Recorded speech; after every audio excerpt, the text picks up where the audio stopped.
না, এটা অনন্য অনুভৱ। নিজৰ পক্ষে নিজে ভোটদান কৰাটো এটা সুকীয়া অনুভৱ এটা থাকে। ভাল লাগিছে, ঈশ্বৰক ধন্যবাদ জ্ঞাপন কৰিছোঁ সেই দিনাখনো মোৰ জীৱনত আহি।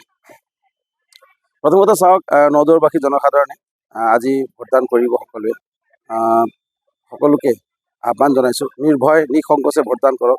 কোনো ধৰণে অপপ্ৰচাৰৰ কবলত পৰিব নালাগে। CCTV কেমেৰা আপুনি চোৱা নাই যে কোনে কাক ভোটদান কৰি আছে বুলি। ভোটদান আপোনাৰ ব্যক্তিগত অধিকাৰ। ইয়াত কোনেও আপোনাক অসুবিধা সৃষ্টি কৰিব নোৱাৰে, কোনো সোমাব নোৱাৰে আপোনাৰ ভোটদান কোনে কাক কৰিছে বুলি। নিসংকোচে নিৰ্ভয় সকলোকে ভোটদান কৰিবলৈ অনুৰোধ জনালোঁ আৰু সকলো নিৰ্বাচনী বিষয়াসকলক অনুৰোধ জনাইছোঁ যাতে সকলোৱে দায়িত্ব সহকাৰে নিজৰ নিজৰ কৰ্তব্য পালন কৰি ভোটদান প্ৰক্ৰিয়াটো শান্তিপূৰ্ণ কৰি তোলক আৰু নিৰপেক্ষ আৰু সুন্দৰ কৰি তোলক। বিশেষ সকলোৱে কৈছোঁ, দমন দুৰ্নীতিৰ বিৰুদ্ধে ভোটদান কৰিবলৈ ৰাইজক আহ্বান জনালোঁ আৰু গণতন্ত্ৰক বৰ্তাই ৰাখিব লাগিব, একথা সকলোৱে ধ্যান ৰখা উচিত, সেইটোৱে মই আহ্বান জনালোঁ।